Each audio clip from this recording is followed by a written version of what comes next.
before, hindi na siya makapag-live, parang viewer not match. Sino yun? Hindi na siya hindi siya ma-invite. Yung viewer, yung kasi nasasabol, yung account niya before is hindi siya hindi siya makapag-live na doon. Parang, dito? Wala na, na-appreciate ko lang sa sasabol. Sobrang bait niyang, sobrang grabe yun sa akin. Kung alam nyo lang, sa sasabol parang lang siya, ang dito, parang, wala siyang kinakabayan. Neutral talaga siya. As in, sobrang neutral niya. Tapos pag alam niya mali ako, kukorek niya ako. Pag alam niya mali yung isa, kukorek niya. Alam niyo yun, para sobrang buti niyang friend. I love Sasabol talaga. Tapos yung mag-chat din sa akin, kamusta ka na? Okay ka lang ba? Ako din naman, ganoon din ako sa kanya. Kamusta ka te? Pag kailangan mo ako, chat mo ako, ganyan. Ganon kaming dalawa. Sino? Sa Sasabol nga, mabait din siya. Nagre-red yung mata ko, naiyak daw ako. Hindi ako naiyak sa mga hindi, nagre-red yung mata ko kasi sa light nga sobrang bright na rin. Kasi yung parang yung mata ko naman, siya, clear naman siya. Ganto lang, tabingi lang. Pero, hindi, okay siya. Pero nga lang, parang may, siya sa light, pag nagba-bright yung light, parang humahapdi siya.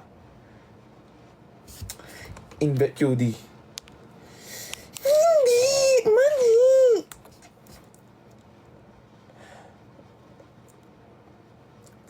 Yun nga, post nga ako nga na move forward na tayo sa mga eksena. Kasi ate, mag-focus na tayo sa totoong problema ng Pilipinas, which is yung mga talaga yung mga chatting. Saka yung mga repost ko din talaga yung mga nainis na talaga ko sa mga NASA babies.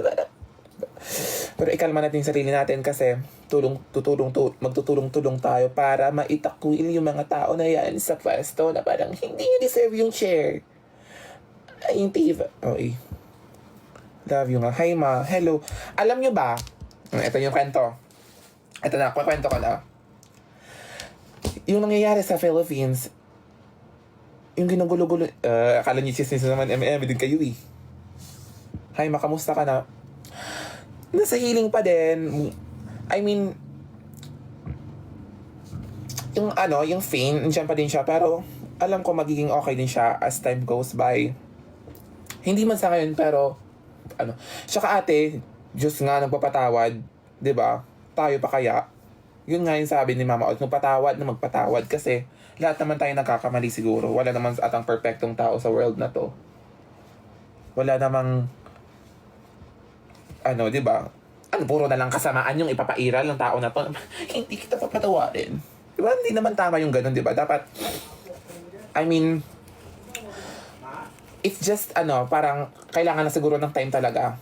Time heals, parang ganun yung atake. Pero, di ko namang yung heart ko na makapagpatawad ng tao. Kasi, ang pangit, ng ganun, na parang pag, ikaw personally, pag ikaw lagay mo yung sitwasyon mo sa ganung eksena na parang pag yung sorry sa yung tao or may ginawang masama isang sorry din sa'yo, hindi mo siya agad mapapatawad ng sobrang bilis na okay na ganyan. Pero as time goes by, Sumama mo. what ya? Paano ba talaga siya? Kasi di ba? Nangungulangat ako, hindi ako umiyak ka. Baka sabi niyo, umiyak ako. Tsaka natutuwa ako sa mga fan. I mean, may mga fan ako from Boracay, Iloilo, from Bacolod, Cebu, ganyan. Tapos, sila, sagot namin yung train ticket mo, sagot namin lahat ng accommodation mo, ganyan-ganyan. Punta ka dito para magliwaliw daw ako, maging okay din yung utak. Okay ako, gusto ko naman mag-travel. Pero sa ngayon, hindi pa muna syempre, titas may nag-invite sa akin sa Boracay. Punta ka dito, all expense paid, ganyan, para maging okay ka. Okay ako, okay kayo. I mean, sa ngayon, kailangan ko muna dito sa bahay para ng energy, na parang, ganun yung atake. Pero thank you, na-appreciate ko yung mga ganun. Kasi alam ko na stress ka, tapos magpapadala sila ng mga food, mga ganyan, eksena. Na-appreciate ko yun. Bahay na yan, te. Hindi, te. Sa sa lola ko. Siya rin ako bahay. Diba, ang ganda ng view ko dito. Sobrang chill lang. Nangiinis sa face. Invite or na. Hindi nga yung gusto ko nga i-invite si Sasabol, kaso nga lang, yun nga, ang eksena, Marie, para bang, itigil na to. Charing. Yung ilong ko, pwede na siyang hawak-hawakan. Kasi nagpaano ako, di ba? Nagpa-hiko nose. Room tour. Hindi magro-room tour. May makikita kayo dito mga eme. Hoy, thank you pa lahat kasi nag 1.1 million tayo dito sa TikTok. Para bang salamat sa lahat ng inihulong niyo sa akin. Alam niyo ba, ganito talaga ako, nagiging hype ako pag hi na magenda. Naiyak tuloy ako sa mga eksena. I mean, nahype ako, pero kahit emotional ako deep inside. Pag nakikita ko yung mga viewers na mga ganyan, comment, nakakatawa. Ang gumagano ako. I mean, nagiging energetic. Alam mo yun? Hi, Ina Maganda. Thank you so much sa Roses. Hope to meet you soon. Na nag-meet ba kami? Hindi talaga mapipigilan na na para maging emotional kasi nangyayari. Pero sabi nga na Sesabol, normal yun. Tsaka sabi din ng mga friends ko, normal yun na ma-feel mo yung ganyan. For doesn't mean na na-feel mo yung ganyan, hayaan mo na yung sarili mong lamunin ka ng ng sama ng loob, ng galit, ng tampo, ganyan. Dapat learn how to manage, kontrolin mo yung sarili mo para hindi ka ma-burn out na parang kawawa ka niyan, di kung ka. Ganito ka lang, mukmok ka lang ng mukmok. Diba? At saka mga nagsasabi na yung ginawa-gawa ko daw series, yung series na daw ako, anong episode na daw. Actually, pinapatulan ko lang talaga yung mga nagko-comment na mga sarcastic yung mga comments. Pero, totoo hindi ko talaga siya ginawang inaasan ako, series. Yun lang talaga yung way ko, how to, di ba lahat naman tayo may ganung atake na parang kung paano natin papagaan yung sarili natin, kung in what way, or saang bagay natin siya ibubuhos para maging okay yung pakiramdam natin. At yun yung way ko para maging okay ako. At siguro para okay na, valid naman siguro yun sa akin. For me, na parang need ko mag burst out na nafe-feel ko. At madaming nakaka-relate kasi sa mga nangyayari. Kaya, sa mga mga friendship din na eksena. So, ang sakit ng mata ko sa glue siguro to. So, yun. Kisses, thank you. Hindi ako umiyak sa eksena. Umiyak ako kasi naglagay ako ng cluster sa gluto. Naiinis ako. Kaya nga ako ganto kanina, nilinis ko yung mga dito kasi yung yung sa polish, yung ganto niya kanina, yung bind, nung nilagay ko siya dito sa mata ko, pumasok siya sa mata ko, tapos ang hapdi niya.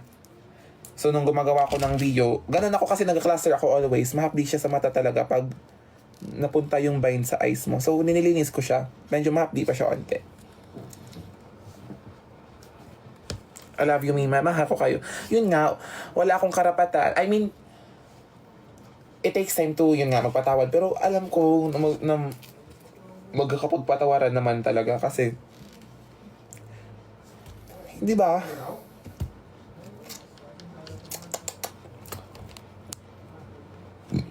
Ayaan mo sila, just be kind. Yes, always be kind. Hindi nga nakalive si forgive and let go. Yes. Yes, as we shed. At baka ano ba ngayon? Ay, lobat yung phone. Sobrang hindi to tama. Anyways. Ano ba sasabihin ko? Kalimutan ko tuloy. Yung sa mga gift, hindi na ma-invite si Sesabol. Nag-end ata siya. Nag-end na ba si Sesabol? Mag-room tour. Hindi nga mag-room tour. Maliit lang yung room ko, as in sobrang liit lang yan. Kung alam, as in sobrang liit lang ng room ko. Hindi siya sobrang laki. Pero, kasya naman ako, so okay lang. Hindi siya sobrang bongga, pero kaaya-aya yung Sara. Mag-tough. Hindi mo uutusan mag-tough. Mag-i-invite ng afa. Hindi, mali. Pero yun, thank you, bye-bye. I love you all. Hindi na ako magla-live.